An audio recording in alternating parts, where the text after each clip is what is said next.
ជំរាបសួរលោកស្រីអ្នកនាងកញ្ញាសូមស្វាគមន៍លោកអ្នកនាងមកកាន់កម្មវិធីព័ត៌មានប្រចាំថ្ងៃ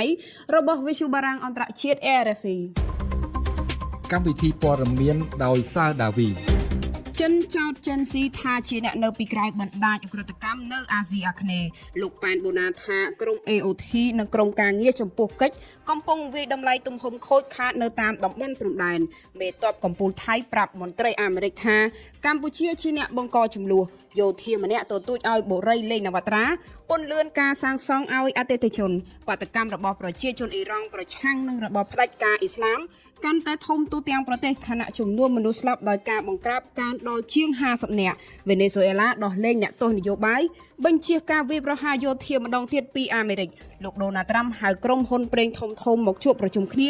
ដើម្បីនិយាយពីគម្រោងរកស៊ីនៅវេណេស៊ុយអេឡានាវាចម្បាំងចិនរុស្ស៊ីនិងអ៊ីរ៉ង់ជួបជុំគ្នាធ្វើសមយុទ្ធយោធានៅអាហ្វ្រិកខាងត្បូងក្រសួងសន្តិសុខសាធារណៈចិនបានសម្រេចចោទប្រកាន់អតីតមហាសេដ្ឋីខ្មែរដើមកំណើតចិនឈ្មោះចិនស៊ីថាជាអ្នករៀបចំបណ្ដាញឧក្រិដ្ឋកម្មឆបោកតាមប្រព័ន្ធអនឡាញនៅអាស៊ីអាគ្នេយ៍ជាបទឧក្រិដ្ឋពាក់ព័ន្ធនឹងការបើកកាស៊ីណូការក្លែងបន្លំប្រតិបត្តិការខុសច្បាប់និងការលាក់បាំងសកម្មភាពប្រព្រឹត្តបទឧក្រិដ្ឋផ្សេងទៀតនេះបើតាមរបាយការណ៍របស់សារព័ត៌មានចិន The South China Morning Post ចុះផ្សាយនៅថ្ងៃទី9ខែមករាឆ្នាំ2026អង្គបន្ថនលំអិតព័ត៌មាននេះតាមសារព័ត៌មានចិនដែលមានមូលដ្ឋាននៅទីក្រុងហុងកុងដដែលនេះគណៈចិនស៊ីត្រូវបានឃុំខ្លួនតាមច្បាប់របស់ចិនប៉ូលីសចិនក៏នឹងដាក់សមាជិកស្នូលនៃក្រុមអក្រិតជនដែលពាក់ព័ន្ធនឹងចិនស៊ីទៅក្នុងបញ្ជីស្វែងរកតាមចាប់ខ្លួនសូមបញ្ជាក់ថាអតីតមហាសេដ្ឋីខ្មែរដើមកំណើតចិនដែលជាម្ចាស់សម្ព័ន្ធក្រុមហ៊ុន Brin Group ត្រូវបានសមត្ថកិច្ចកម្ពុជាចាប់បញ្ជូនទៅឲ្យអាជ្ញាធរចិនកាលពីថ្ងៃទី7ខែមករាឆ្នាំ2026ជាការចាប់ខ្លួនដែលកម្ពុជានិងចិនពុំបានបញ្ជាក់ពីបទល្មើសនៅពេលចាប់ខ្លួនភ្លាមនោះទេតែកាលពីខែតុលាឆ្នាំ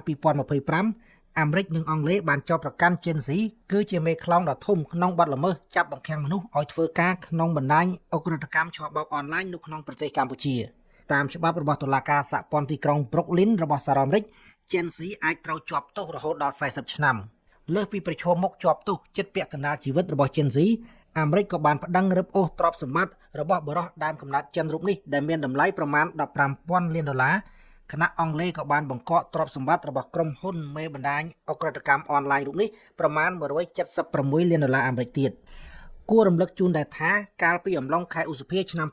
2020ក្រុមការងារស៊ើបអង្កេតរបស់ទីក្រុងប៉េកាំងក៏បានបើកការស៊ើបអង្កេតករណីលោកចិនស៊ីបន្ទាប់មកត្រូវបានតុលាការប្រទេសចិនរកឃើញថាចិនស៊ីមានជាប់ពាក់ព័ន្ធនឹងប្រតិបត្តិការបនលបែងអនឡាញខុសច្បាប់នៅកម្ពុជានិងការលាងលុយកខ្វក់ពេលនោះតុលាការចិនក៏បានរកឃើញលុយរាប់រយលាន$របស់ចិនស៊ីថាបានមកពីអំពើខុសច្បាប់នៅព្រឹកថ្ងៃសៅរ៍ទី10មករានេះក្រុមអ្នកសង្កេតការអាស៊ាន AOT បានចុះទៅដល់ភូមិសាស្ត្រខេត្តបន្ទាយមានជ័យដើម្បីពិនិត្យនិងវាយតម្លៃពីផលប៉ះពាល់ដែលបន្សល់ទុកពីការវាយប្រហាររបស់ថៃមកលើដែនអធិបតេយ្យរបស់កម្ពុជាផលប៉ះពាល់ទាំងនោះកើតមានក្រោយការវាយប្រយុទ្ធគ្នារវាងកងទ័ពកម្ពុជានិងកងទ័ពថៃតាមព្រំដែនរយៈពេល20ថ្ងៃកាលពីខែធ្នូឆ្នាំ2025ដោយឡែកនៅព្រឹកថ្ងៃទី10មករាដដែលរដ្ឋាភិបាលកម្ពុជាតាមរយៈអ្នកនាំពាក្យលោកប៉ែនបូណាបានថ្លែងក្នុងសន្និសីទការសែតប្រចាំថ្ងៃថាក្រៅពីក្រុម AOT ក្រុមការងារចំពោះកិច្ចរៀបចំនិងគ្រប់គ្រងការស្ដារជីវភាពនិងហេដ្ឋារចនាសម្ព័ន្ធរបស់កម្ពុជាក៏កំពុងចុះវិតម្លៃស្ថានភាពនៅតាមខេត្តជាប់ព្រំដែនកម្ពុជាថៃដែរបើតាមលោកប៉ែនបូណាជនភៀសសឹកមួយចំនួនធំបានត្រឡប់ទៅលំនៅឋានវិញតែទោះជាយ៉ាងណានៅតែមានជនភៀសសឹកជាច្រើនអ្នកផ្សេងទៀតដែលមិនទាន់អាចត្រឡប់ទៅលំនៅឋានវិញបាននៅឡើយដោយសារតែតំបន់ខ្លះកំពុងស្ថិតក្រោមការគ្រប់គ្រងរបស់យោធាថៃហើយតំបន់ខ្លះទៀតជាកន្លែងដែលរងគ្រោះខ្លាំងដោយសារសំណល់គ្រាប់របស់យោធាថៃសូមស្ដាប់ការលើកឡើងរបស់លោកប៉ែនបូណាអ្នកនាំពាក្យរដ្ឋាភិបាលកម្ពុជាដូចតទៅបច្ចុប្បន្នក្រុមការងារចំពោះកិច្ចកំពុងតែចុះពិនិត្យមើលស្ថានភាពជាក់ស្ដែងនៅតាមបណ្ដាខេត្តជាប់ព្រំដែនដែលរងផលប៉ះពាល់ដើម្បីវិតម្លៃអំពីការខូចខាតហេដ្ឋារចនាសម្ព័ន្ធស៊ីវិលក៏ដូចជាផលប៉ះពាល់ទៅលើជីវភាពប្រជាពលរដ្ឋដើម្បីរាជរដ្ឋាភិបាលចាត់វិធានការដោះស្រាយទន្ទឹមនឹងនេះក្រុមអ្នកសង្កេតការណ៍អាស៊ាន AOT ក៏បានចុះទៅពិនិត្យវិតម្លៃការខូចខាតនៅក្នុងតំបន់រងគ្រោះទាំងនោះផងដែរគិតត្រឹមល្ងាចថ្ងៃម្សិលមិញមានពលរដ្ឋភៀសសឹកប្រមាណជាង47,000 នាក់ហើយដែលបានវិលត្រឡប់ទៅលំនៅឋានវិញក្នុងចំណោមជនភៀសសឹកសរុប64,000 នាក់ជាង ដូច្នេះចំនួនពលរដ្ឋភាគសឹកដែលបន្តស្នាក់នៅក្នុងជំរំមានបានថយចុះត្រឹមជាង 17,000 នាក់ប៉ុណ្ណោះហើយអាជ្ញាធរកំពុងតែសម្របសម្រួលដើម្បីឲ្យពួកគេបានវិលត្រឡប់ទៅលំនៅឋានរបស់ខ្លួនវិញជាបន្តបន្ទាប់ក្រោមការយកចិត្តទុកដាក់ទាំងជីវភាពទាំងសុវត្ថិភាពហើយនិងសុខុមាលភាពរបស់បងប្អូនជនភៀសសឹកទាំងនោះទោះជាយ៉ាងនេះក៏ដោយមានជនភៀសសឹកជាច្រើនមិនទាន់អាចវិលត្រឡប់ទៅផ្ទះសម្បែងវិញបាននៅឡើយទេដោយសារតែការរក្សាបន្តវត្តមានយោធាព្រមទាំងសកម្មភាពដែលបង្កផលប៉ះពាល់ដល់ហេដ្ឋារចនាសម្ព័ន្ធស៊ីវិលនិងដែលធ្វើឲ្យប៉ះពាល់ដល់ការវិលត្រឡប់របស់ជនភៀសសឹកទៅចូលទៅក្នុងតំបន់ទាំងនោះវិញកម្ពុជាប្រកាន់ជំហរម៉ឺងម៉ាត់ក្នុងការពារខ្សែព្រំដែនអន្តរជាតិកម្ពុជាថៃដែលបន្សល់ទុកដោយគណៈកម្មការព្រំដែនឥណ្ឌូចិនសៀមដោយគោរពគោលការណ៍ច្បាប់អន្តរជាតិគោលការណ៍ខ្សែព្រំដែនមិនកែប្រែគោរពអនុសញ្ញាសន្ធិសញ្ញាបារាំងសៀមផែនទី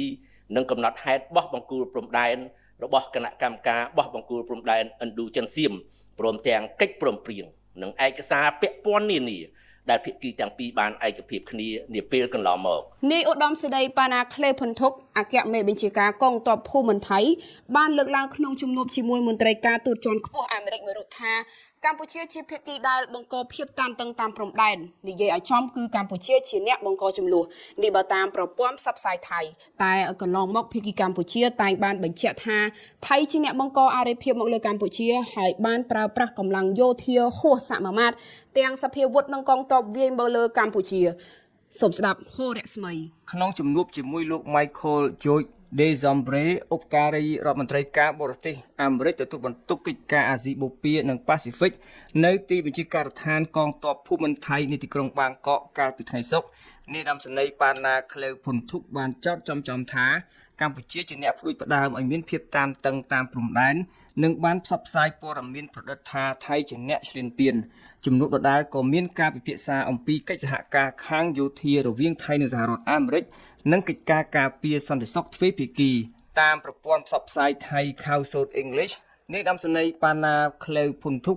បានបញ្ជាក់នៅចំពោះមុខលោក Michael អំពីការបដិញ្ញាចិត្តរបស់ប្រទេសថៃ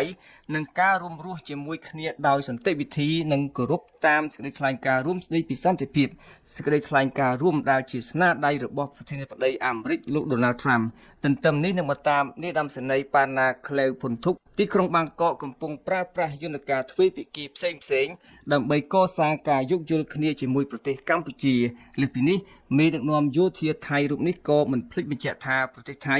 បានយកចិត្តទុកដាក់មើលថែទាំទាហានខ្មែរ18នាក់ស្របតាមគោលការណ៍មនុស្សធម៌អន្តរជាតិនិងបានដោះលែងពួកគេបានយ៉ាងត្រឹមត្រូវក្រោមបទដ្ឋានអន្តរជាតិនានាយ៉ាងណាក៏ដោយកន្លងមកភាគីកម្ពុជាតែងបានបញ្ជាក់ថាថៃជាអ្នកបង្កអារភាពមកលើកម្ពុជាហើយបានប្រើប្រាស់កម្លាំងយោធាហួសសមមាត្រទាំងសភាវុធនិងកងទ័ពមកវាយសន្ធាប់លើកងទ័ពកម្ពុជាក្នុងសង្គ្រាមពីរលើកកាលពីឆ្នាំ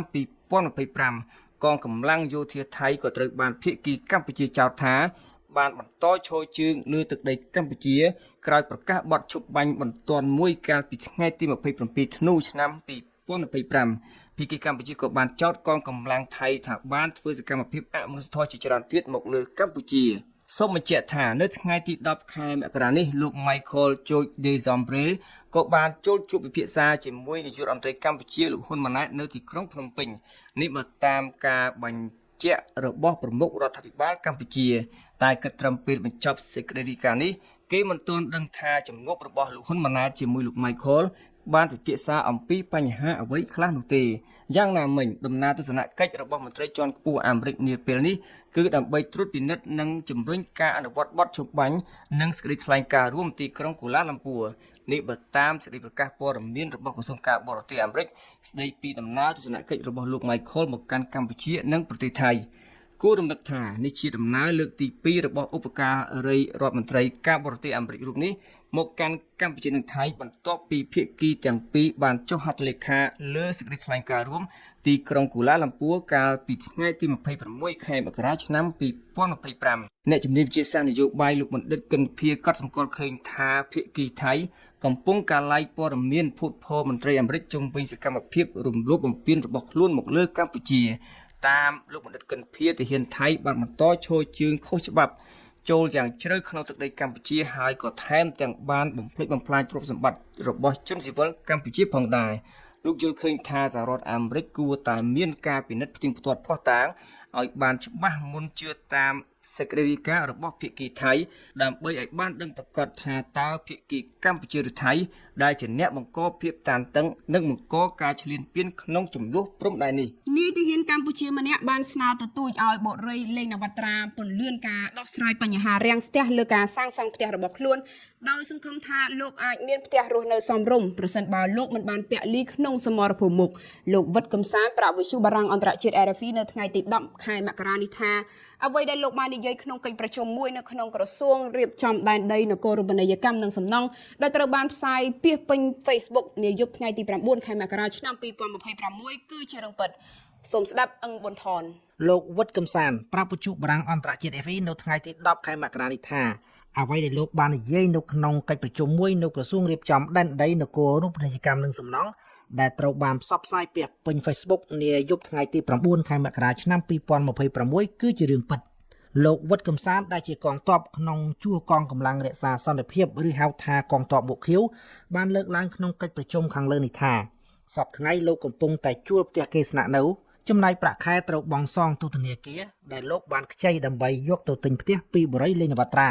ដោយសង្ឃឹមថានឹងបានផ្ទះថ្មីស្នាក់នៅប្រសិនបើលោកមិនពាក់លីក្នុងសមរភូមិមុខបាត់ក៏អារម្មណ៍ហ្នឹងគាត់មើល8ដល់10ខែឥឡូវលើឲ្យប្រហែលឆ្នាំហើយមើលស្បែកមួយឆ្នាំហើយគាត់មើលទៅហើយដូចលោកអង្គញាគាត់មានប្រសាសន៍ថាបងខ្លះគាត់ចាំរយៈពេលយូរទៅដូរដីដូរអីហើយបងប្អូនខ្លះតែខ្ញុំនិយាយបាទសុំនិយាយបន្តិចទៀតទេលោកឯងបងនិយាយយ៉ាងចូលយូរទៅហើយគាត់មកខ្ញុំសុំនិយាយតិចទៅគាត់មើលទៅខ្ញុំរាល់ថ្ងៃជួលផ្ទះគេនៅមួយខែប្រហែល50ទឹកភ្លើងទឹកអីប្រាក់ខែទៅហ៊ានបើកមកសងធនាគារអង្គការហ្នឹងអីស៊ីស្ដាប់ប្រាក់ខែមានស្អស់នេះឯកសារមានពាក្យធនាគារប្រមាណបងហើយលុយយកបងផ្ទះអស់នេះហើយខ្ញុំមិនតាមបានអីទេបានសុំនិយាយតិចអត់តាម5នាទីទេខ្ញុំសុំនិយាយតែ5នាទីទេអត់ទៅតាម5នាទីផងគិតមើលទៅនេះខ្ញុំទៅហ៊ានឥឡូវកំពុងមានបញ្ហានៅព្រំដែនឥឡូវខ្ញុំសុំចិត្តឲ្យមេខ្ញុំដាក់ឈ្មោះខ្ញុំទៅព្រំដែនដើម្បីវាយជាមួយថៃខ្ញុំខឹងថៃណាខ្ញុំដេកអស្រក់ទឹកភ្នែកដោយសារខ្ញុំខឹងថៃខ្ញុំសង្ឃឹមថាខ្ញុំត្រឡប់ពីព្រំដែនវិញខ្ញុំអត់ងាប់ខ្ញុំបកមកវិញវិញផ្ទះក្រោយពីផ្ទុះការផ្សព្វផ្សាយករណីនេះនៅតាមបណ្ដាញសង្គមនាថ្ងៃទី10ខែមករានេះលោកលេងនវត្រាជាម្ចាស់ក្រុមហ៊ុនបុរីលេងនវត្រាបានសរសេរលើ Facebook របស់លោកដោយភ្ជាប់នឹងរូបថតរបស់បុរសម្នាក់ក្នុងឯកសណ្ឋានជាកងទ័ពកម្ពុជានោះថាយោងតាមកំណត់ហេតុប្រជុំចុះថ្ងៃទី14ខែវិច្ឆិកាឆ្នាំ2025នៅទីស្តីការក្រសួងរៀបចំដែនដីមកដល់ពេលនេះក្រុមហ៊ុនរបស់លោកបានខិតខំប្រឹងប្រែងរៀបចំប្រព័ន្ធទឹកភ្លើងបន្ថែមរួចរាល់សម្រាប់អតិថិជនអាចចូលទៅប្រើប្រាស់និងស្នាក់នៅរួមទាំងការសាងសង់ផ្សេងៗក្នុងទីតាំងដីឡូមួយកន្លែងរបស់ក្រុមហ៊ុនចំណែកករណីអតិថិជនជួបការលំបាកនិងសុំការផ្អាកបង់រំលោះលោកថាក្រុមហ៊ុននឹងពិនិត្យលើភាពជាក់ស្ដែងយ៉ាងណាក៏ដោយនៅមិនទាន់មានការបញ្យល់យ៉ាងណាពីក្រសួងរៀបចំដែនដីនៅឡើយទេចំពោះករណីខាងលើគិតត្រឹមការផ្សាយនេះ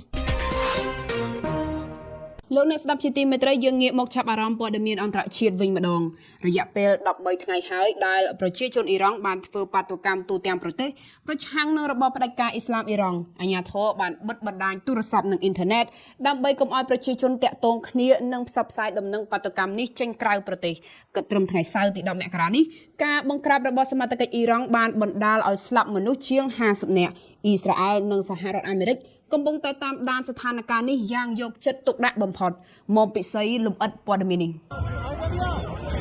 បាតកម្មដែលបានចាប់ផ្ដើមឡើងដោយក្រុមអ្នកលក់ដូរក្នុងផ្សារប្រឆាំងនឹងទំនិញឡើងថ្លៃបានឈានផ្ទុះក្លាយជាបាតកម្មទូទាំងប្រទេសប្រឆាំងនឹងរបបផ្ដាច់ការអ៊ីស្លាមអ៊ីរ៉ង់ក្នុងកណ្ដាប់ដៃដែករបស់អាយ៉ាតូឡាអាលីខាមេនីដើម្បីថ្ងៃមកហើយដែលប្រជាជនអ៊ីរ៉ង់បានធ្វើបាតកម្មដោយសេចក្តីក្លាហានទោះដឹងថាប្រឈមនឹងការបង្ក្រាបឬទោសប្រហារជីវិត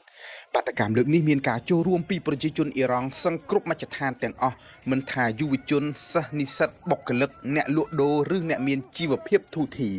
យោងតាមអង្គការឃ្លាំមើលសន្តិសុខព័ត៌មានវិទ្យា NetBlocks អាញាធរអ៊ីរ៉ង់បានកាត់ផ្តាច់បណ្ដាញអ៊ីនធឺណិតទូទាំងប្រទេសតាំងតែពីរសៀលថ្ងៃប្រហ័សទី8មករាដើម្បីរារាំងកុំឲ្យបាតកោផ្ញើសារប្រមូលផ្ដុំគ្នាឬថតរូបភាពផ្សព្វផ្សាយតាមបណ្ដាញសង្គមនេះគឺជាមធ្យោបាយមួយដើម្បីបង្ខាំងរាំងខ្ទប់ចលនាបាតកម្មហើយទន្ទឹមគ្នានេះរបបផ្ដាច់ការអ៊ីរ៉ង់បានបញ្ចេញកម្លាំងរបស់ក្រុមឆ្មាំបដិវត្តន៍អ៊ីរ៉ង់ឲ្យមកបង្ក្រាបក្រុមបាតកោយោងតាមអង្គការ Iran Human Rights ដែលមានទីតាំងនៅប្រទេស Northwest គិតពីថ្ងៃទី28ធ្នូមកមានមនុស្សយ៉ាងហោច51នាក់ក្នុងនោះកុមារ9នាក់ដែលបានស្លាប់ដោយការបង្ក្រាបរបស់សមត្ថកិច្ចអ៊ីរ៉ង់មគ្គុទ្ទេសក៍កំពូលអ៊ីរ៉ង់អាយ៉ាតូឡាអាលីខាមេនីបានប្រកាសសារកាលពីល្ងាចថ្ងៃសុក្រគម្រាមថារបបសាធារណរដ្ឋអ៊ីស្លាមអ៊ីរ៉ង់នឹងមិនរាថយចំពោះមុខចលនាបាតកម្មនេះជាដាច់ខាតអាយ៉ាតូឡាអ៊ីរ៉ង់ចាស់ជរាអាយុ86ឆ្នាំរូបនេះបានចោទថាគឺពួកសត្រូវអ៊ីរ៉ង់ដែលមានដូចជាអ៊ីស្រាអែលនិងអាមេរិកដែលបានធ្វើសកម្មភាពញុះញង់ប្រជាជនអ៊ីរ៉ង់ឲ្យធ្វើបាតកម្មប្រឆាំងដើម្បីចង់ផ្ដួលរំលំរបបអ៊ីស្លាមអ៊ីរ៉ង់ភ្លាមក្រោយសាររបស់អាយ៉ាតូឡាអ៊ីរ៉ង់មេក្រុមឆ្មាំបដិវត្តន៍អ៊ីរ៉ង់បានប្រកាសថាគេត្រៀមកម្លាំងដើម្បីបង្ក្រាបក្រុមបាតកោនិងដើម្បីការពារបដិវត្តន៍អ៊ីស្លាមអ៊ីរ៉ង់ឲ្យរឹងមាំជាអមតៈដូចគ្នាដែរស្ថាប័នតុលាការអ៊ីរ៉ង់បានប្រកាសថានឹងអនុវត្តច្បាប់ឲ្យតឹងតែងបំផុតចំពោះក្រុមបាតកោហ៊ុនសានតែទោះបីជាមានការគំរាមទាំងអស់នេះក៏ដោយប្រជាជនអ៊ីរ៉ង់នៅតែបន្តធ្វើបាតកម្មយ៉ាងច្រើនកុះករកាលពីយប់ថ្ងៃសុក្រទី9មករានៅតាមទីក្រុងធំនានាជានេះទៀតលោករេសាប៉ាឡាវីបុត្រារបស់ព្រះមហាក្សត្រអ៊ីរ៉ង់ដែលត្រូវបានបដិវត្តន៍អ៊ីស្លាមផ្ដួលរំលំកាលពីឆ្នាំ1979បានប្រកាសអំពាវនាវពីសហរដ្ឋអាមេរិកហៅឲ្យប្រជាជនអ៊ីរ៉ង់ក្រោកឈរឡើងនិងប្រមូលផ្ដុំគ្នាឲ្យបានច្រើនទូទាំងប្រទេសព្រោះថាអវសាននៃរបបអ៊ីស្លាមផ្ដាច់ការអ៊ីរ៉ង់បានមកដល់ហើយសូមបញ្ជាក់ដែរថាកាលពីដើមសប្តាហ៍នេះបណ្ដាញព័ត៌មានអាមេរិកបានផ្សាយដំណឹងមួយដោយអះអាងថាមានប្រភពច្បាស់លាស់ថាអាយ៉ាតូឡាអាលីខាមេនីមានគម្រោងរត់ភៀសខ្លួនទៅជ្រកកោននៅទីក្រុងមូស្គូក្នុងករណីដែលរបបផ្ដាច់ការរបស់ខ្លួនត្រូវដួលរលំគួរកត់សម្គាល់ដែរថាក្នុងអំឡុងពេលនេះគេកំពុងតាមដានយ៉ាងយកចិត្តទុកដាក់បំផុតអំពីចំណាត់ការរបស់សហរដ្ឋអាមេរិកនិងអ៊ីស្រាអែលលោកនេតានយ៉ាហ៊ូនិងលោកដូណាល់ត្រាំអាចនឹងសម្រេចចិត្តរួមគ្នាវាយប្រហារទៅលើអ៊ីរ៉ង់សារជាថ្មីម្ដងទៀតដើម្បីសម្រេចកម្មវត្ថុផ្ដួលរំលំរបបផ្ដាច់ការរបស់ពួកម៉ូឡាកាលពីថ្ងៃសុក្រលោកដូណាល់ត្រាំបានថ្លែងថាលោករំភើបណាស់ដែលឃើញសេចក្តីក្លាហានរបស់ប្រជាជនអ៊ីរ៉ង់លោកត្រាំបានគម្រាមសារជាថ្មីថាប្រសិនបើរបបផ្ដាច់ការអ៊ីរ៉ង់ហ៊ានតែបង្ក្រាបសម្លាប់បាតកោនោះអាមេរិកនឹងបើកការវាយប្រហារដោយមិនបង្អង់ដៃឡើយរដ្ឋាភិបាលបណ្ដោះអាសន្ននៅវេណេស៊ុយអេឡាបានដោះលែងអ្នកទោសមនសិការជាច្រើនអ្នកក្នុងសប្តាហ៍នេះដើម្បីបញ្ជាគ្រោះថ្នាក់ពលគឺគ្រោះថ្នាក់នៃការវាយប្រហារជាលើកទី2របស់កងទ័ពអាមេរិកប្រធានាធិបតីលោកដូណាល់ត្រាំបានអះអាងថាលោកបានសម្រេចចិត្តលុបចោលការវាយប្រហារជាថ្មីព្រោះតែវេណេស៊ុយអេឡាយល់ព្រមដោះលែងអ្នកទោសនិងព្រមសហការជាមួយរដ្ឋអំណាចទីក្រុងវ៉ាស៊ីនតោនសូមស្ដាប់ហេឧត្តមវេណេស៊ុយអេឡាបានដោះលែងអ្នកទោសនយោបាយជាច្រើនអ្នកនៅថ្ងៃសុក្រទី9មករាការប្រគល់សេរីភាពទៅដល់អ្នកទោសមនសិការនៅពេលនេះធ្វើឡើងជាលើកទី1ក្រោយពីកងទ័ពអាមេរិកចាប់ឃាត់ខ្លួនប្រធានាធិបតីវេណេស៊ុយអេឡាលោកនីកូឡាសម៉ាឌូរ៉ូកាលពីថ្ងៃសៅរ៍ទី3មករា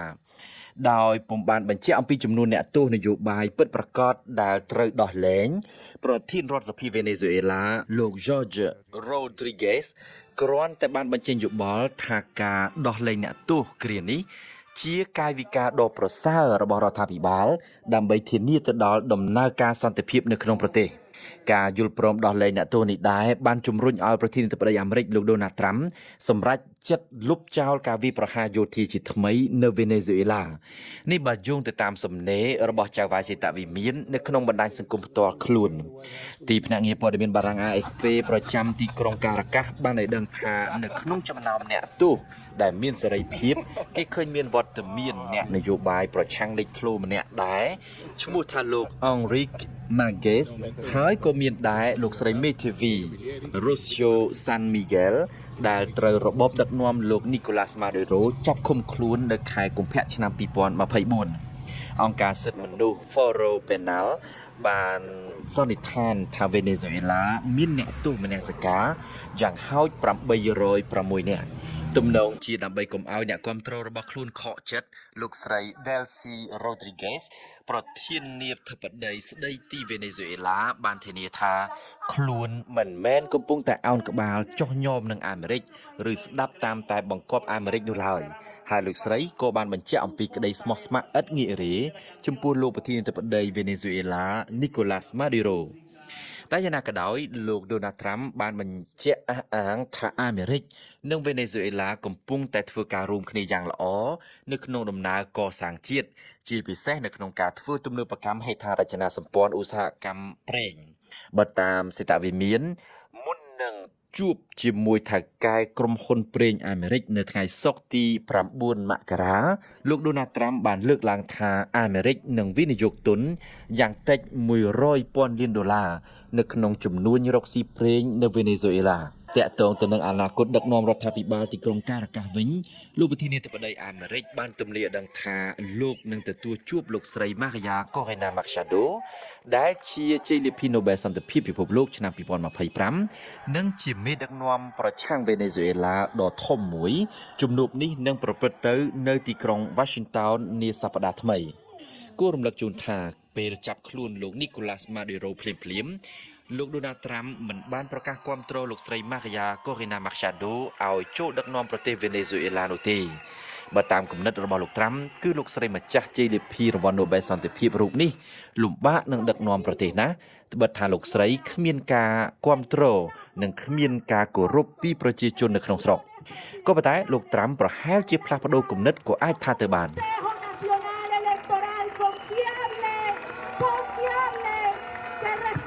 លោក Donald Trump ប្រហែលជាផ្លាស់ប្ដូរគំនិតគាំទ្រម្ចាស់ជ័យលាភី Nobel សន្តិភាពលោកស្រី Corina Machado ឲ្យចូលដឹកនាំប្រទេសវេណេស៊ុយអេឡាប៉ុន្តែចំពោះចេតនាចង់គ្រប់គ្រងឧស្សាហកម្មប្រេងឥន្ធនៈនៅវេណេស៊ុយអេឡាលោក Trump មិនបានបដូរចិត្តឡើយនៅថ្ងៃសុក្រទី9មករាចៅហ្វាយសេតវិមានបានកោះប្រជុំថ្នាក់ដឹកនាំក្រុមហ៊ុនប្រេងឥន្ធនៈធំៗរបស់អាមេរិកដើម្បីចូលទៅវិនិយោគនៅវេណេស៊ុយអេឡាក្នុងទំហំទឹកប្រាក់ប្រមាណ$10,000 លានទុនពុតពិសិដ្ឋជូនព័ត៌មានពិស្ដាមួយសប្តាហ៍ក្រោយពីចាប់ខ្លួនប្រធានាធិបតីវេណេស៊ុយអេឡាលោក Nicolas Maduro លោក Donald Trump បានកោះហៅទៅកែក្រុមហ៊ុនប្រេងឥន្ធនៈធំៗរបស់អាមេរិកដើម្បីនិយាយពីជំនួញរកស៊ីប្រេងនៅវេណេស៊ុយអេឡាក្នុងទំហំទឹកប្រាក់យ៉ាងតិច$10,000 លានថ្លែងនៅចំពោះមុខមេក្រុមហ៊ុនប្រេងនៃសេតវិមាននាថ្ងៃសុក្រទី9មករាលោក Trump បានលើកឡើងពីការធ្វើទំនើបកម្មហេដ្ឋារចនាសម្ព័ន្ធឧស្សាហកម្មប្រេងឲ្យបានឆាប់រហ័សនៅវេណេស៊ុយអេឡានិងលទ្ធភាពចម្រាញ់យកប្រេងរាប់លានបារីលដែលចៅហ្វាយសេតវិមានបានបន្តទៀតថាគម្រោងវិនិយោគនេះនឹងផ្ដល់ប្រយោជន៍ដល់សហរដ្ឋអាមេរិកនិងប្រជាជនវេណេស៊ុយអេឡាព្រមទាំងពិភពលោកទាំងមូលរដ្ឋបាលលោក Trump នឹងសម្រេចថាតើក្រុមហ៊ុនប្រេងណាខ្លះត្រូវអនុញ្ញាតឲ្យចូលរួមក្នុងគម្រោងវិនិយោគនេះបើយោងតាមសារព័ត៌មាន Reuters ក្រុមហ៊ុនប្រេងអាមេរិកជាអាច Chevron, Vitol និង Trafigura កំពុងប្រកួតប្រជែងគ្នាដើម្បីទទួលបានអាជ្ញាប័ណ្ណពីរដ្ឋបាលលោក Trump ក្នុងជំនួញរកស៊ីប្រេងនៅវេណេស៊ុយអេឡាប៉ុន្តែក្រុមហ៊ុនទាំងនោះហាក់ដូចជាស្ទាក់ស្ទើរក្នុងការបោះទុនវិនិយោគរយៈពេលវែងដោយសារត្រូវចំណាយប្រាក់ច្រើននិងអស្ថិរភាពនយោបាយនៅវេណេស៊ុយអេឡាចំណែកក្រុមហ៊ុនប្រេងធំៗរបស់អាមេរិកដែលធ្លាប់បានរកស៊ីក្នុងចំនួនប្រេងនៅវេណេស៊ុយអេឡាកាលពី20ឆ្នាំមុនបានប្រកាសចូលរួមក្នុងគម្រោងបោះទុនវិនិយោគដែលស្នើដោយលោក Trump ហើយបានត្រៀមខ្លួនរួចជាស្រេចដើម្បីវិលត្រឡប់ទៅរកស៊ីនៅវេណេស៊ុយអេឡាវិញតែកែក្រុមហ៊ុនទាំងពីរនេះបានស្នើឲ្យបង្កើតក្រុមអ្នកបច្ចេកទេសដើម្បីវិតម្លៃពីស្ថានភាពបច្ចុប្បន្ននៃឧស្សាហកម្មប្រេងឥន្ធនៈជាមុនសិនគួរជ្រាបថាការពីពេលថ្មីៗនេះលោក Trump បានលើកសរសើរពីរដ្ឋាភិបាលបណ្ដោះអាសន្នវេណេស៊ុយអេឡាដែលបានសុកចិត្តប្រគល់ប្រេងឆៅឲ្យអាមេរិកចំនួនប្រមាណ50លានបារីលមួយវិញទៀតចំនួនប្រេងឆៅដ៏ច្រើនសន្ធឹកសន្ធាប់នេះនឹងអាចជួយធ្វើឲ្យតម្លៃថាមពលនៅអាមេរិកមានតម្លៃកាន់តែថោកជាមួយគ្នានេះរដ្ឋបាលលោក Trump ក៏បានប្រកាសថាសហរដ្ឋអាមេរិកជាអ្នកគ្រប់គ្រងការលក់ប្រេងនិងប្រាក់ចំណូលពីការលក់ប្រេងរបស់ប្រទេសវេណេស៊ុយអេឡាចំពោះប្រាក់ចំណូលទាំងអស់នឹងត្រូវប្រើប្រាស់សម្រាប់ជាប្រយោជន៍ដល់ ប្រជាជនវេណេស៊ុយឡានិងអាមេរិក នាវាចម្បាំងរុស្ស៊ីចិននិងអ៊ីរ៉ង់បានមកជួបជុំគ្នានៅដែនសមុទ្រអាហ្វ្រិកខាងត្បូងដើម្បីចាប់ផ្ដើមធ្វើសមយុទ្ធរួមគ្នាមួយនៅថ្ងៃសុក្រទី9មករានេះបើផ្អែកតាមអ្នករាយការណ៍ព័ត៌មានបារាំង AFP សូមបញ្ជាក់ថាសមយុទ្ធយោធានេះធ្វើឡើងក្នុងក្របខ័ណ្ឌសម្ព័ន្ធភាព BRICS របស់ចិនហើយដែលប្រទេសអាហ្វ្រិកខាងត្បូងបានចូលរួមធ្វើជាម្ចាស់ផ្ទះទំនោរខិតទៅខាងចិនរបស់អាហ្វ្រិកខាងត្បូងបានធ្វើឲ្យសហរដ្ឋអាមេរិករិះគន់ជាញឹកញាប់មកពិសីលំអិតព័ត៌មាននេះ ក្រុមប្រទេសសម្ព័ន្ធភាព BRICS បានចាប់ផ្ដើមធ្វើសមយុទ្ធយោធារួមគ្នានៅក្នុងដែនសមុទ្រអាហ្វ្រិកខាងត្បូងចាប់ពីថ្ងៃសុក្រទី9មករាយោងតាមអ្នករាយការណ៍ព័ត៌មានបារាំង AFP គេឃើញនាវាចម្បាំងរបស់រុស្ស៊ីចិននិងរបស់អ៊ីរ៉ង់ផងដែរបានធ្វើដំណើរមកដល់ហើយដើម្បីជួបជុំគ្នាធ្វើសមយុទ្ធយោធានេះជាមួយនឹងអាហ្វ្រិកខាងត្បូងគូក៏សម្គាល់ថាទំនោរខិតទៅរកចិនរបស់រដ្ឋាភិបាលអាហ្វ្រិកខាងត្បូងបានធ្វើឲ្យលោកដូណាល់ត្រាំរិះគន់ច្រើនដងមកហើយនៅក្នុងបរិបទដែលកងទ័ពអាមេរិកបានវាយប្រហារនៅវេណេស៊ុយឡានិងបានស្ទាក់ចាប់នាវាដឹកប្រេងច្រើនគ្រឿងមកហើយប្រកាសជាធ្វើឲ្យអាហ្វ្រិកខាងត្បូងរងការរិះគន់បន្ថែមទៀតពីសំណាក់លោកដូណាល់ត្រាំតែយ៉ាងណាក៏ដោយកងទ័ពអាហ្វ្រិកខាងត្បូងបានឲ្យដឹងថាសមយុទ្ធយោធារួមគ្នាជាមួយចិននិងរុស្ស៊ីដែលនឹងដំណើរការទៅដល់ថ្ងៃទី16មករាគឺជាប្រតិបត្តិការរួមគ្នាដើម្បីធានាការពារសន្តិសុខនៃការដឹកជញ្ជូនផ្លូវសមុទ្រអ្នកនាំពាក្យរដ្ឋាភិបាលអាហ្វ្រិកខាងត្បូងវិញបានអះអាងថាសមយុទ្ធយោធានេះបានរៀបចំទុកតាំងតែពីឆ្នាំ2025មិនមែនជាការឆ្លើយតបទៅនឹងបរិបទវិបត្តិនៅវេណេស៊ុយឡាឡើយយ៉ាងណាមិញអារ៉ាប៊ីសាអូឌីតក៏នឹងបញ្ជូននាវាចម្បាំងមកចូលរួមនៅក្នុងសមយុទ្ធនេះដែរនេះបានផ្អែកតាមលោកអនុរដ្ឋមន្ត្រីក្រសួងការពារជាតិអាហ្វ្រិកខាងត្បូងចំណែកប្រទេសមួយចំនួនទៀតដូចជាឥណ្ឌូនេស៊ីអេត្យូពីនិងប្រេស៊ីលជាដើមនឹងបញ្ជូនត្រឹមតែក្រុមអ្នកសង្កេតការណ៍មកប៉ុណ្ណោះយ៉ាងណាក៏ដោយលោកព្រីយ៉ាល់ស៊ីងអ្នកស្រាវជ្រាវនៅវិទ្យាស្ថានសិក្សាសន្តិសុខនៅរដ្ឋធានីប្រេតូរីយ៉ាបានលើកឡើងថាសមយុទ្ធយោធាជាមួយចិនរុស្ស៊ីនិងអ៊ីរ៉ង់នៅពេលនេះប្រកាសជាធ្វើឲ្យសហរដ្ឋអាមេរិកមានលេសស្ដីបន្ទោសអាហ្វ្រិកខាងត្បូងប្រមាណ1ឆ្នាំមកហើយដែលលោកដូណាល់ត្រាំតែងតែបានលើកឡើងថាត្រូវតែរៀបចំសាររើទំនាក់ទំនងរវាងសហរដ្ឋអាមេរិកនិងអាហ្វ្រិកខាងត្បូងឡើងវិញក្រៅតែពីបានចោទថារដ្ឋាភិបាលអាហ្វ្រិកខាងត្បូង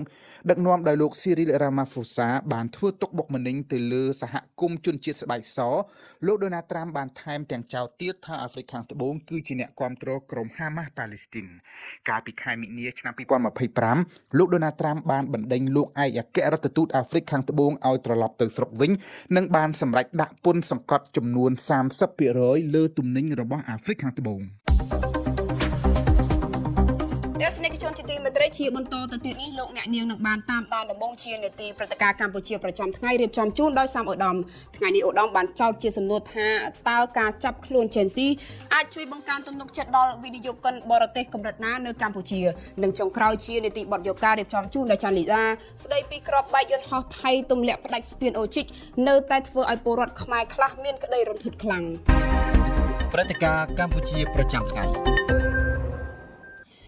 ក្នុងឆ្នាំ2025កម្ពុជាបានអនុម័តគម្រោងវិនិយោគដោយផ្ទាល់ពីបរទេសសរុបចំនួន630គម្រោងគិតជាទឹកប្រាក់សរុបប្រមាណ$10,000 លានអាមេរិកយោងតាមសេចក្តីប្រកាសព័ត៌មានរបស់ក្រមប្រឹក្សាអភិវឌ្ឍកម្ពុជាការបោះទុនវិនិយោគពីក្រៅប្រទេសបានកើនឡើងប្រមាណ 52% បើធៀបនឹងឆ្នាំ2024ខណៈទំហំទឹកប្រាក់កើនលើសប្រមាណ$3,000 លានអាមេរិកអ្នកជំនាញមើលឃើញថាលំហូរវិនិយោគពីក្រៅប្រទេសនៅតែបន្តរក្សាភាពវិជ្ជមានដដែលបើទោះបីជាកម្ពុជាបច្ចុប្បន្នកំពុងបន្តហុំព័ទ្ធដោយព័ត៌មានស្ដីពីការឆបោកតាមប្រព័ន្ធអនឡាញក៏ដោយសម្រាប់អ្នកជំនាញរដ្ឋាភិបាលត្រូវតែបោសសម្អាតបណ្ដាញក្រុមអ ក្រិតជនអនឡាញបន្តទៀតដើម្បីធ្វើឲ្យបរិយាកាសវិនិយោគកាន់តែប្រសើរនិងបង្កើនជំនឿទុកចិត្តដល់អ្នកវិនិយោគបរទេសដែលស្ទាក់ស្ទើរមិនទាន់ហ៊ានសម្រេចចិត្តបោះទុននៅកម្ពុជាសូមស្ដាប់នីតិព្រឹត្តិការណ៍កម្ពុជាប្រចាំថ្ងៃរបស់សាមអូដាមលោកប៉ូអ៊ីវកុងអគ្គនាយកក្រុមហ៊ុន Advance Real Estate ផ្ដល់ការយល់ឃើញថានៅពេលរដ្ឋាភិបាលកម្ពុជាចាប់បញ្ជូនខ្លួនមេអ ក្រិតជនអនឡាញលោក Gen Z ទៅចិននេះពេលនេះគឺជាការបង្កើនបរិយាកាសកាន់តែល្អប្រសើរសម្រាប់អ្នកវិនិយោគពីបរទេសនៅពេលដែលយើងបានកិច្ចសហការក្នុងការដោះស្រាយទាក់ទងនឹងបញ្ហានេះគឺបញ្ហានេះយើងនិយាយទៅយើងមិនជាបញ្ហាសម្រាប់ប្រទេសកម្ពុជាទេហើយសេដ្ឋកិច្ចជារួមហ្នឹងវាមានបញ្ហាច្រើនដែលពាក់ព័ន្ធនៅក្នុងតំបន់អាស៊ីខ្មែរយើងសូម្បីតែយើងនិយាយថាប្រទេសភូមាប្រទេសឡាវឬក៏ប្រទេសផ្សេងៗដែលយើងដែលជាប់ព្រំដែនរបងជាមួយយើងនេះក៏សិតតែមានតែពាក់ព័ន្ធដែរអញ្ចឹងណាហ្នឹងហើយបាទអញ្ចឹងការងារនេះវាត្រូវការនៃការដោះស្រាយជាលក្ខណៈជាក្រោមឬក៏អញ្ចឹងណាហើយតែយ៉ាងណាក៏ដោយគឺយើងនិយាយថា ស្ថាប័នលោកជាមដោះស្រាយនៅក្នុងបរិបទមួយនៅក្នុងដែនកំណត់នៃសេចក្ដីរបស់ស្ថាប័នយើងអញ្ចឹងណាគឺឃើញការចាប់បញ្ជូនអីចឹងផ្សេងៗខ្ញុំគិតថាតបការនេះវាជាទូទៅបើសិនជាទស្សនៈនៃការវិនិយោគបើគាត់មើលឃើញនៅក្នុងផ្នែកណាមួយដែលអាចថាគាត់ជាឱកាសគាត់នៅតែផ្ដល់ឱកាសក្នុងការចូលរួមការវិនិយោគគាត់ឃើញតែអញ្ចឹងណាអញ្ចឹងបើខ្ញុំជាវិស័យឯកជនការអ្វីដែលយើងគិតចង់បានមានតែប្រព័ន្ធការបាទជាធ្វើយ៉ាងម៉េចដើម្បីឲ្យមានតម្លាភាពនៅក្នុងវិស័យវិនិយោគទៅដើម្បីមានការតាក់ទាញពីវិស័យវិនិយោគផ្សេងៗមកចូលរួមប្រទេសកម្ពុជាយើងជាបន្តទៅទៀតអញ្ចឹងណាជាធម្មតារឿងអនឡាញនេះវាផលប៉ះពាល់វាមានតែជាច្រើននៅក្នុងវិស័យទំនុកចិត្តរបស់ខាងអ្នកវិនិយោគអញ្ចឹងណាហ្នឹងហើយ អ្នកកញ្ញាលឹមហេងអនុប្រធានសភាប្រជាជនកម្ពុជាអះអាងថារដ្ឋាភិបាលកម្ពុជាកំពុងដុតដៃដុតជើងដោះស្រាយបញ្ហាឆបោកអនឡាញដើម្បីបង្កើនទំនុកចិត្តដល់វិនិយោគិន កន្លងមកថ្នាក់ដឹកនាំរាជរដ្ឋាភិបាលបានកែប្រែនិងជំរុញ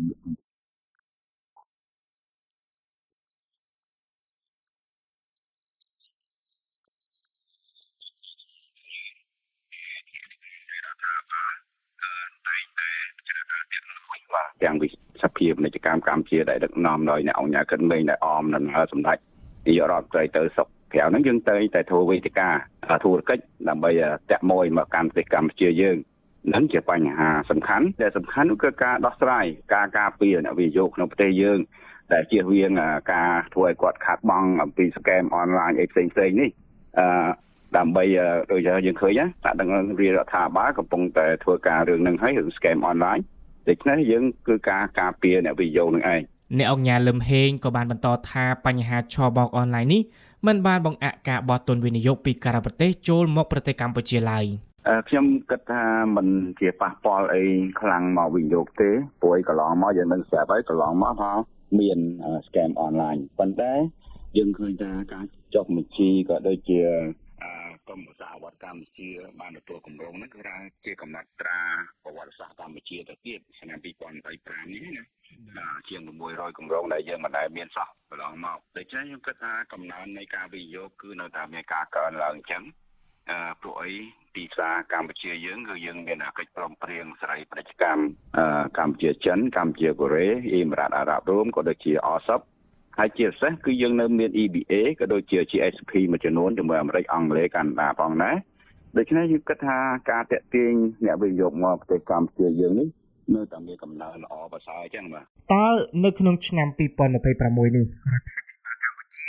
ត្រូវតែបន្តខិតខំប្រឹងប្រែងបង្ក្រាបទីតាំងឆបោកអនឡាញដើម្បីបង្កើនទំនុកចិត្តដល់វិនិយោគិនបរទេសឲ្យខ្លាំងជាងមុនដែរឬទេលោកបណ្ឌិតដូចដារិនអ្នកជំនាញផ្នែកសេដ្ឋកិច្ចលើកឡើងថារដ្ឋាភិបាលត្រូវតែផ្ដោតសំខាន់លើការបង្ក្រាបអំពើឆបោកអនឡាញជាអាទិភាពការរវត្តច្បាប់ដើម្បីទប់ស្កាត់ការឆបោកតាមប្រព័ន្ធអនឡាញនេះខ្ញុំយល់ថាគឺជាវិធានការអនុវត្តច្បាប់សមស្របនិងចាំបាច់សម្រាប់ការអនុវត្តសេដ្ឋកិច្ចកម្ពុជាការអនុវត្តច្បាប់យ៉ាងម៉ឺងម៉ាត់កន្លងមកបញ្ជូនសារថាកម្ពុជាជាប្រទេសដែលបន្តយកចិត្តទុកដាក់លើសណ្ដាប់ធ្នាប់និងការតពីបរិយាកាសវិនិយោគដែលជាកត្តាវិជ្ជមានសម្រាប់ការបន្តទាក់ទាញវិនិយោគបរទេស លោកបណ្ឌិតដូចដារិនមានយោបល់បន្ត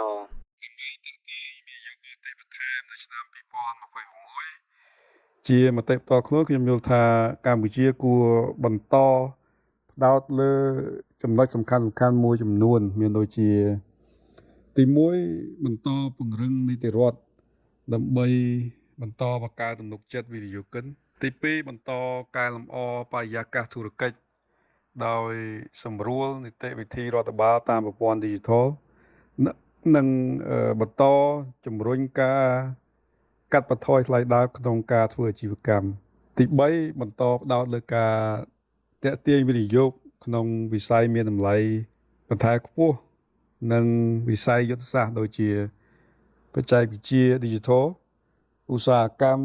និងសេវាកម្មទំនើបថាមពលស្អាតកសិឧស្សាហកម្មនិងប្រព័ន្ធភស្តុភារនិង Logistics ទី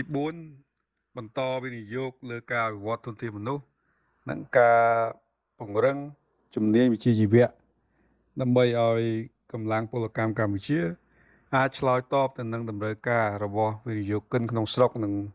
អន្តរជាតិ ទោះយ៉ាងណាបើតាមអ្នកអង្គការលឹមហេងកន្លងមកវិនិយោគិនបរទេសក៏ធ្លាប់ជួបប្រទះបញ្ហាឆបោកអនឡាញនេះដែរប៉ុន្តែមានករណីតិចតួចប៉ុណ្ណោះបើនិយាយឲ្យចំទៅគឺថាវាតែមានឲ្យតិចតួចដោយសារគាត់មិនប្រុងប្រយ័ត្នអីចឹងណាប៉ុន្តែដូចជាភាគតិចណាស់នៅក្នុងប្រទេសកម្ពុជាយើងឲ្យប៉ះពាល់ណាបាទយើងឃើញថាភាគច្រើនហ្នឹងវាលើពីក្រៅមកវិញទេអញ្ចឹងណាបាទប៉ុន្តែសម្រាប់ផ្ទៃក្នុងរបស់យើងអ្នកវិនិយោគទាំងខាងមកពីជប៉ុនក៏ដោយខាងអីក៏ដោយគាត់តែងតែស្នើសុំឲ្យយើងរៀបចំសម្ដាប់ធ្នាប់នៅបញ្ហា scam online នេះដូច្នេះយើងឃើញថាថ្នាក់ដឹកនាំក្រសួងមហាផ្ទៃក៏ដោយថ្នាក់ដឹកនាំរដ្ឋាភិបាលក៏ដោយគឺបានដាក់ចេញតាំងពីសម្ដេចនាយករដ្ឋមន្ត្រីដេជោហ៊ុនសែននៅម៉េះបាទដើម្បីបំបត្តិនៃការលបែងខុសច្បាប់ទាំងអស់ហ្នឹងក្នុងប្រទេសកម្ពុជាយើងហ្នឹងមិនត្រឹមតែ scam ទេបាទលបែងផ្សេងទៀតបាទដែលពាក់ព័ន្ធដែលធ្វើឲ្យប៉ះពាល់ដល់ការវិនិយោគនិងបង្កភាពគេថាភូមិឃុំមិនមានសុវត្ថិភាពហ្នឹងសំខាន់គឺយើងចង់បានភូមិឃុំមានសុវត្ថិភាពបានធានានៅការវិនិយោគមកប្រទេសយើងបានបាទ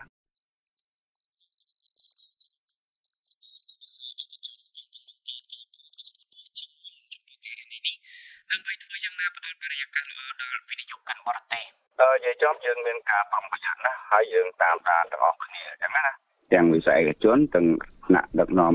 រាជរដ្ឋាភិបាលហ្នឹងយើងឃើញថាមិនតាន់មានជាបញ្ហាអីជួបទៅបញ្ហាដែលដោយការលើកឡើងនោះទេអស់ចេះអញ្ចឹងណាគឺគម្រោងទាំងប្រមាណគឺអនុម័តមកគឺថាឃើញថាគាត់អនុវត្តទៅតាមអ្វីដែលគាត់ស្នើសុំដែលយើងធ្វើកន្លងមកយើងឃើញជាក់ស្ដែងហើយដែលយើងឃើញឲ្យទំហំសេដ្ឋកិច្ចយើងមានការកើនឡើងជារៀងរាល់ឆ្នាំក្នុងការនាំចេញដូច្នេះយើងឃើញថាគម្រោងទាំងអស់នោះត្រូវបានអនុវត្តហើយបើសិនជាគ្រាន់តែចុះបញ្ជីឲ្យមិនអនុវត្តទេវាគ្មានការកើនឡើងទេនៃទំហំពាណិជ្ជកម្មក្នុងការនាំចេញនាំចូលនេះអញ្ចឹងណាបាទចំណែកពីមតិយោបល់របស់លោកពូអ៊ីវកុងវិញបើចំណុចដែលយើងមើលឃើញថាអ្នកបរិយាក្នុងវិស័យចលនាទ្រព្យហើយដែលគាត់ជួយអារម្មណ៍ពាក់ព័ន្ធជាមួយនឹងឬថាអនឡាញអានេះខ្ញុំអត់ដូចជាមិនឃើញជាចំណុចចម្បងទេអញ្ចឹងណាតែថាលោកក្នុងវិស័យផ្សេងទៀតពិសេសគឺក្នុងវិស័យរញ្ញភោគឬក៏ក្នុងវិស័យប្រព័ន្ធធនាគារអីខ្ញុំគិតថាប្រហែលជាអាចមានការបារម្ភច្រើនជាងអញ្ចឹងណាគឺផ្សំក្នុងមានថាយើងត្រូវមានចំណុចមួយដើម្បីតេស្តជាមួយនឹងការអនុវត្តនៃនីតិកម្មនៅក្នុងប្រព័ន្ធរញ្ញភោគយើងអត់មានភាពរឹងមាំទេណាបើមិនទេយើងអាចប្រឈមមុខជាមួយនឹងការតាក់ទាញទៅទឹកចិត្តពីវិនិយោគក្នុងវិស័យផ្សេងក្នុងវិស័យដែលពាក់ព័ន្ធខាងអញ្ចឹងណាគឺយើងឃើញហើយថាការដែលក្រុមហ៊ុនរបស់ខាងលោកស៊ិនស៊ីគាត់មិនមែនមានក្រុមហ៊ុនរបស់ទេពីច្រើនប្រព័ន្ធនៃការ scammer វាតែពាក់ព័ន្ធជាមួយប្រព័ន្ធបណ្ដាញដែលគេហៅថាហិរញ្ញវត្ថុហើយជាមួយតែការនេះអនឡាញចឹងណាបាត់យូកាព្រឹត្តិការណ៍នៃការទម្លាក់គ្រាប់បែកយ៉ាងតិច2ដងផ្ទួនគ្នាដោយយន្តហោះចម្បាំង F-16 របស់កងទ័ពអាកាសថៃកាលពីថ្ងៃទី19ខែធ្នូឆ្នាំ2025បានផ្ដាច់ស្ពានអូជីកក្នុងភូមិសាស្ត្រនៃស្រុកចុងកាល់ខេត្តឧត្តរមានជ័យជាប់នឹងព្រំប្រទល់ស្រុកស្រីស្នំខេត្តសៀមរាបប្រទេសកម្ពុជាបានបង្កនៅការភ្ញាក់ផ្អើលយ៉ាងខ្លាំងទៅដល់ប្រជាពលរដ្ឋខ្មែរដែលរស់នៅក្បែរនោះទស្សនវិជ្ជានៃការទម្លាក់គ្រាប់បែកដ៏សាហាវនិងគ្មានគោលដៅដែលចូលយ៉ាងជ្រៅក្នុងដែនអធិបតេយ្យរបស់កម្ពុជាចម្ងាយដល់ទៅជិត80គីឡូម៉ែត្រពីព្រំដែនកម្ពុជាថៃបានធ្វើឲ្យប្រជាពលរដ្ឋខ្មែរមួយចំនួនជាពិសេសស្ត្រីនិងកុមារនៅតាមភូមិនីមួយៗនៅតែមានភាពតក់ស្លុតនិងភ័យរន្ធត់ខ្លាំងរហូតដល់សប្តាហ៍ថ្ងៃនេះជាបន្តសូមលោកអ្នកនាងទស្សនាបទយោការរបស់ច័ន្ទលីដាព្រឹត្តិការណ៍អូជីនៅស្ពានចាស់ខ្ញុំបានឃើញផ្ទាល់នៅលើក្បាលខ្ញុំបាទគឺកំសត់ណាស់អ្នករត់ជ្រែរែងខ្លួនខ្ញុំបាទបដូរជីវិតជាមួយក្របកប៉ាល់ S16 នោះខ្ញុំនៅលើស្ពានវាទម្លាក់ខាងលិចស្ពានកំពុងជិះម្ដងនឹងតែម្ដងព្រឹត្តិការណ៍ម្ដងនឹងតែម្ដងផឹងតែម្ដងបាទយើងកំសត់ណាស់និយាយទៅដូចខ្ញុំបាទថាដែលជិះម៉ូតូនោះគេអត់មាននេះទេមានតែប៉ូលីសទេប្រាប់ខ្ញុំបាទថាខំជិះលឿនតិចទៅបន្តិចទៀតគេនឹងទម្លាក់ហើយបងឯងមិននៅទេបងឯងលើទូរស័ព្ទទៅម៉េចកុំដាក់ទូរស័ព្ទបើឲ្យវាចាប់ CA បានអញ្ចឹងហើយខ្ញុំបាទខំបើកមកវាដល់អូជីវាចាប់ដល់ទម្លាក់តែម្ដងគឺទៅវល់ទាំងតែម្ដងបាទយើងនៅថានេះគឺជាការរៀបរាប់ពីព្រឹត្តិការណ៍ដ៏រន្ធត់មួយនៃការទម្លាក់គ្រាប់បែកលើស្ពានអូជីដែលស្ថិតក្នុងស្រុកចុងកាល់ខេត្តឧត្តរមានជ័យជាប់ព្រំប្រទល់ស្រុកស្រីស្នំខេត្តសៀមរាប ព្រឹត្តិការណ៍នៃការទម្លាក់គ្រាប់បែកផ្ដាច់ស្ពានអូជីត្រូវបានធ្វើឡើងផ្ទួនគ្នាដោយយន្តហោះចម្បាំង F-16 របស់កងទ័ពអាកាសថៃនៅក្នុងអំឡុងនៃការវាយប្រយុទ្ធនៅក្នុងខែធ្នូឆ្នាំ2025លោកប៊ឿនរឿនជាប្រជាពលរដ្ឋមកពីឃុំកូនគ្រៀលស្រុកសំរោងខេត្តឧត្តរមានជ័យបានធ្វើដំណើរស្វែងរកកន្លែងជ្រកកោនដើម្បីសុវត្ថិភាពប៉ុន្តែត្រូវជួបប្រទះនៅព្រឹត្តិការណ៍នៃការទម្លាក់គ្រាប់បែកនៅលើស្ពានអូជីជាលើកទី1ដោយវាហោះមកពីត្បូងពីជើងវិញមកពីភ្នំវាហោះមកពីជើងរួចបានវាទម្លាក់អោយផ្សញោភ្លើងភ្លឹបព្រាមបានពឹងគាត់ទម្លាក់នោះប្រហែលជា3គ្រាប់4គ្រាប់ដែរ3គ្រាប់4គ្រាប់វាលាក់មុនខ្ញុំមកគ្រាប់ដែរខ្ញុំនៅចុងកាត់លាក់មកគ្រាប់ដែរផ្សេងនឹងរូបតែខ្ញុំមកដល់លាក់2គ្រាប់ទៀតពុះថ្ងៃលើព្រឹត្តិការណ៍ទី2នេះខ្ញុំបាននៅទេខ្ញុំបាទខ្ញុំនៅទីកន្លែងនេះតែម្ដងលាក់ឯនោះ8គ្រាប់លាក់នេះ2គ្រាប់ដាច់អញ្ចឹងអាទី2ណានេះលាក់2ដងហើយណាបាទបាននៅនឹងជាថ្មីតែជាថ្មីនេះมันគេមួយទៅឃើញហើយហ្នឹងអានោះប្រាច់ជាថ្មីលើកទី2ទេលើកទី1វាស្ពានចាស់ពឹងកាលខ្ញុំនៅលើស្ពានថ្មីវាអត់ទាន់ដាច់ទេដល់វាការមកលើក្រោយទៀតបានចុចផ្ដាច់នោះផងចុចពីទៅពីទៅទាយនោះទាយទៅនោះពីព្រាបានបើថានេះខ្ញុំបានឃើញផ្ទឿនទេបើថាហ្នឹងខ្ញុំបានឃើញផ្ទឿនណាបានមុនបងតែតម្លាក់មុនបងខ្ញុំទៅនេះឯងតម្លាក់ទី2ភះខ្លួនដែរបងតែតម្លាក់ទី2យប់ម៉ោង11ជាងលើកទី1ដែលនៅហ្នឹងម៉ោង11ថ្ងៃជាងមួយខែត្រង់អូពេលហ្នឹងកំពុងធ្វើអីមួយទីព្រោះជីកដលងជីកនោះឯងចានៅជីកដលងក្នុងដុំជីកដលងអេបកន្លែងគេស្ពានដែលគេជិតតម្លាក់គ្រឿងហើយមិនទៅទៅយើងភ័យយើងរត់រកកូនរកចៅទៅឡើងគយន្តឡើងឲ្យយើងរត់មកផ្ទះមកដល់ផ្ទះហើយយើងនាំគ្នាចាញ់ទៅទេចាញ់ចូលដប់ចូលព្រៃទៅចាអត់ហ៊ាននៅទេដើម្បីឲ្យកូនចៅឲ្យយើងចាញ់ទៅអស់ពេលនេះទៅដល់ពេលគេថាសន្តិភាពហើយបានយើងអាចហ៊ានចូលស្រុកវិញនេះក្រឹកដល់ផ្ទះចាដូចយើងស្បាត់ដីចុះអ៊ំក៏ភ័យក៏អ៊ំក៏បាត់អ៊ំរត់ទៅទេទៅណាអ៊ំរត់ទៅខាងខេត្តនេះស្ទឹងរៀបឯនោះប៉ុន្តែនៅចូលដប់ចូលព្រៃខ្លះចូលដប់ចូលព្រៃខ្លះទៅខ្លះក៏បែកបាក់គ្នាខ្លះក៏ទូខាងព្រៃខ្លះក៏ទូខាងណាក់ទូខាងកើតនេះគឺព្រៃនេះណាចាំអ៊ំទៅខាងនេះខាងជាប្រជាពលរដ្ឋមួយគ្រួសារផ្សេងទៀតដែលរស់នៅត្រើយម្ខាងនៃស្ពានអូជីក្នុងភូមិជ្រៃនាងស្រុកស្រីស្នំខេត្តសៀមរាបចម្ងាយប្រមាណតែ1គីឡូម៉ែត្រពីស្ពានអូជីអ្នកស្រីនាងជ្រិចបាននាំចៅរបស់ខ្លួនពីគ្រាប់នៅក្នុងលេនដ្ឋាននៅពេលដែលមានការទម្លាក់គ្រាប់បែកជាលើកដំបូងគាត់សុំមើលត្រង់សេខ្ញុំរត់ចូលទៅជាមួយបងឯងបានរត់ចូលតន់ក៏រវីអាចវីនោមក្រិនដែរគាត់ទៅចូលត្រង់សេដល់ពេលទៅប៉ាល់វាហោះមកភ្លាមក៏ញ៉ៃទៅហោះភ្លាមលឺទៅទឹកភ្លាមក៏ធ្លាក់បឹងនោះតែម្ដងធ្លាក់បឹងក៏ទឿណាទៅណៃក៏នាំចៅមកវាកាន់ពេលវាធ្លាក់រួចហើយតែយើងចេះអាខ្លាចទៀតទៅនាំចៅរត់ចូលមកទៅចូលលឿនណាស់ចូលត្រង់សេអត់ខ្លាចទេដល់ពេលកប៉ាល់មកវឺទៀតអត់ទៅចូលត្រង់សេបានទេបងព្រោះកប៉ាល់វាមកវឺទៀតខ្ញុំនាំចៅនោះកណ្ដាលផ្លូវនោះឯងនេះចៅនេះហើយនឹងចៅខ្ញុំអាទូចមួយចូលត្រង់សេចៅខ្លាចណាយំរំពងព្រោះកប៉ាល់វាទឹកវាហឹងណាស់សម្រាប់អ្នកស្រីញៀនជ្រិចការទម្លាក់គ្រាប់បែកពីលើអាកាសរបស់កងទ័ពថៃដ៏សាហាវនិងគ្មានគោលដៅដែលចូលយ៉ាងជ្រៅក្នុងដែនអធិបតេយ្យភាពកម្ពុជាចម្ងាយជិត80គីឡូម៉ែត្រពីព្រំដែនកម្ពុជាថៃបានធ្វើឲ្យប្រជាពលរដ្ឋខ្មែររួមទាំងស្ត្រីនិងកុមារនៅក្នុងភូមិស្រុកដែលរស់នៅក្បែរៗនោះនៅតែមានការតក់ស្លុតនិងការភ័យខ្លាចបាក់ស្បាត់យ៉ាងខ្លាំង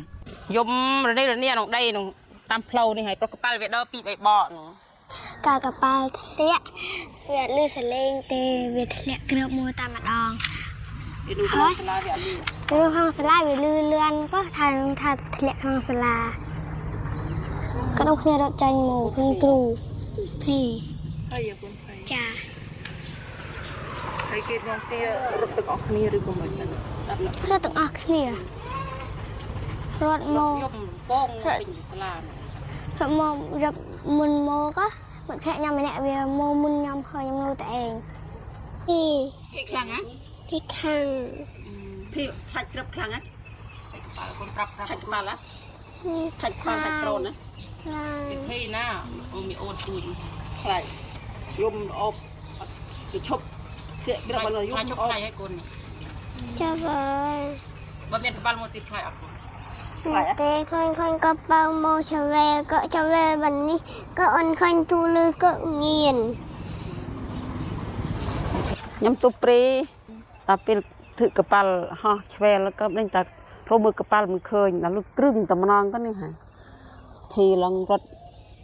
កាត់ដប់កាត់ដាំងមកផ្ទះវិញខ្លាចចៅនៅផ្ទះនេះឯងចៅទូចនៅផ្ទះញ៉ៃតូមានអារម្មណ៍ថាវារន្ធត់ចិត្តតែម្ដងនេះមិនគួរមានកើតឡើងដោយកូនក្មេងក្រោយបានឃើញចេះទេដល់ពេលចៅខ្ញុំផងវាដកជាប់នៅក្នុងចិត្តវាយាយប៉ាល់មកយាយអូនខ្លាចថាចៅអត់មានក្បាលទេក្បាលទៅវិញហើយខ្លាចឡានធំក៏មិនបានអារម្មណ៍ភ័យខ្លាចរហូតហើយពេលនេះស្បែកតែអីវ៉ាន់អីដែលត្រូវត្រៀមរត់ក៏អត់ហ៊ានដកចាញ់ទេយ៉ាងណាយើងមានមកកំភ្លេស្រេចត្រូវចាញ់ទៅណាទៅណីទៀតមិនបាក់រៀបខ្លាចវាទៅអត់ទាន់ ប្រឈមមុខនឹងការបាក់ស្បាតការភ័យខ្លាចនិងការបាត់បង់អ្វីៗគ្រប់យ៉ាងប្រជាពលរដ្ឋដែលជាជនរងគ្រោះចង់ស្នើសុំឲ្យមានសំណងនិងការបញ្ចប់សង្គ្រាមជារៀងរហូត ចង់ឲ្យគេជួសជុលស្ពានធ្វើដំណើរបានធម្មតាដូចវិញដូចដើមវិញព្រោះយើងត្រូវការទៅធ្វើការរស់ស៊ីឲ្យចិញ្ចឹមគ្រួសារយើងណាមួយយើងជាពាក្យគេច្រើនពាក្យគេទៅនេះជាពាក្យដោយសារធ្វើនេះធ្វើនោះទៅយើងត្រូវការធ្វើការធ្វើងារទៅតែយើងអត់មានផ្លូវចេញចូលបាក់រឹងផ្លូវចេញចូលតាំងស្នំពោឲ្យគេជួយយើងធ្វើផ្លូវជួសជុលផ្លូវស្ពានយើងដូចមុន ចង់สนំពោចង់ឲ្យបានស្ពានឲ្យស្អាតឡើងវិញណាចាឲ្យធ្វើដំណើរទូម៉ូឲ្យបានស្រួលណាឲ្យបានស្រួលហើយកុំឲ្យមានចម្បាំងតទៅទៀតណាឲ្យបានឆ្លងឲ្យបានស្រួលសុំสนំពោសុំតាស្ពានឲ្យបានល្អវិញ លោកអ្នកស្ដាប់ជាទីមេត្រីការផ្សាយកម្មវិធីព័ត៌មានប្រចាំថ្ងៃរបស់វិទ្យុបារាំងអន្តរជាតិ RFI នៅថ្ងៃសៅរ៍ទី 10 ខែមករាឆ្នាំ 2026 នេះបានឈានមកដល់ទីបញ្ចប់ហើយសូមអរគុណសីហាដែលជួយសម្រួលផ្នែកបច្ចេកទេសនាងខ្ញុំសាដាវីនិងសហការីនៃវិទ្យុបារាំងអន្តរជាតិ RFI ទាំងអស់សូមអរគុណនិងសូមជម្រាបលា